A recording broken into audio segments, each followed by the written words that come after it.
Sejarah peradaban Indonesia, dua tokoh ulama besar telah memberikan kontribusi luar biasa dalam bidang keislaman, pendidikan, dan perjuangan kebangsaan.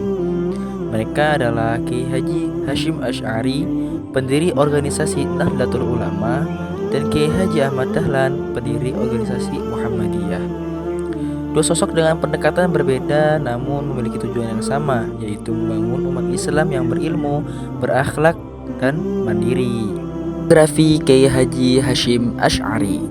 Kiai Haji Hashim Asy'ari lahir pada tanggal 10 April tahun 1875 Masehi di Jombang, Jawa Timur. Beliau tumbuh di lingkungan pesantren yang kental dengan tradisi keilmuannya. Ayahnya juga, Kiai Haji Asy'ari, adalah seorang ulama terkemuka, dan sejak muda Kiai Haji Hashim menunjukkan kecintaan luar biasanya terhadap ilmu. Beliau menimba ilmu di berbagai pesantren di Jawa hingga akhirnya melanjutkan studi ke Mekah. Beliau belajar di Mekah selama beberapa tahun dan juga berguru kepada ulama-ulama besar seperti Syekh Ahmad Khatib Al-Minangkabawi. Sekembalinya beliau ke Indonesia, Kiai Haji Hashim mendirikan pondok pesantren Tebu Ireng pada tahun 1899 Masehi. Pesantren ini juga kelak menjadi pusat pengkaderan ulama dan pemikir Islam tradisionalis.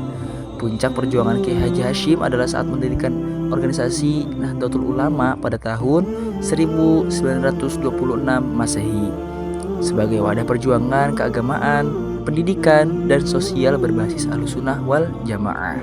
Selanjutnya, biografi Kiai Haji Ahmad Dahlan. Kiai Haji Ahmad Dahlan lahir pada tanggal 1 Agustus tahun 1868 Masehi di Yogyakarta dengan nama kecil Muhammad Darwis. Beliau berasal dari keluarga ulama dan sempat menimba ilmu di Mekah. Di sana beliau menyaksikan langsung geliat reformasi Islam dan peradaban modern. Pemikiran Ibnu Taimiyah, Muhammad Abduh, dan Jamaluddin Al-Afghani turut mempengaruhi cara berpikirnya. Sepulangnya dari Mekah, Kiai Haji Ahmad Dahlan menyadari perlunya pembaruan dalam sistem pendidikan dan dakwah Islam di Indonesia. Maka pada tahun 1912 Masehi, beliau mendirikan organisasi Muhammadiyah, yaitu organisasi Islam yang bertujuan memurnikan ajaran Islam dari praktik-praktik yang tidak berdasar serta memajukan umat Islam melalui pendidikan modern, sosial, dan kesehatan. Menunjukkan bahwa Islam tidak hanya urusan ibadah semata, tetapi mencakup perjuangan intelektual dan sosial. Kiai Haji Hashim Asy'ari memperjuangkan tradisi dan keilmuan pesantren, sementara Kiai Haji Ahmad Dahlan mendorong modernisasi, pendidikan, dan pembaruan pemikiran Islam. Dua pendekatan yang berbeda namun saling melengkapi dalam membentuk wajah Islam Indonesia.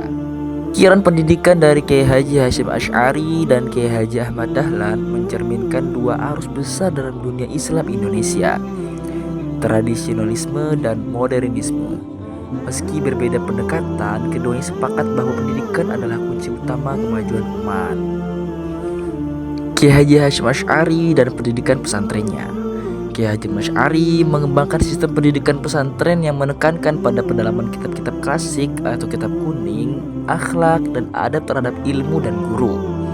Dalam kitabnya Adabul Alim wal Muta'alim, beliau menekankan pentingnya moralitas dalam proses belajar, bahwa ilmu itu bukan hanya soal intelektual, tapi juga ruh spiritual. Menurut beliau, guru harus menjadi teladan dan murid harus belajar dengan penuh hormat dan kesungguhan. Beliau juga mendorong pembentukan karakter santri yang cinta tanah air dan siap berjuang demi agama dan bangsa. Pendidikan baginya bukan hanya transfer ilmu, tapi juga transformasi jiwa. Selanjutnya, pemikiran pendidikan Kiai Haji Ahmad Dahlan. Meskipun Kiai Haji Ahmad Dahlan lebih banyak dikenal dengan pengaruh pemikiran modern dari Timur Tengah, beliau juga memiliki hubungan keilmuan dengan Syekh Khalil Bangkalan. Dalam beberapa riwayat disebutkan bahwa Kiai Haji Ahmad Dahlan sempat berguru secara singkat kepada Syekh Khalil Bangkalan dan mendapatkan penghormatan serta pengakuan sebagai ulama muda yang visioner.